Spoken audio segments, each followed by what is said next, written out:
Hi guys, welcome to another tutorial. First of all, like and subscribe to my YouTube channel and press the bell icon for more updates. Then we are going to start a new video. Please watch the full video, like the video and subscribe to my YouTube channel. How to make a designing shape on Pixel Lab easily.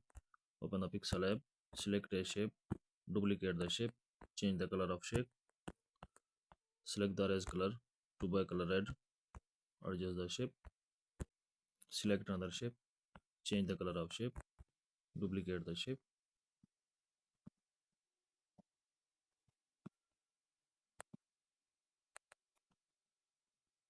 change the background color, adjust the color. Please like the video and subscribe the channel.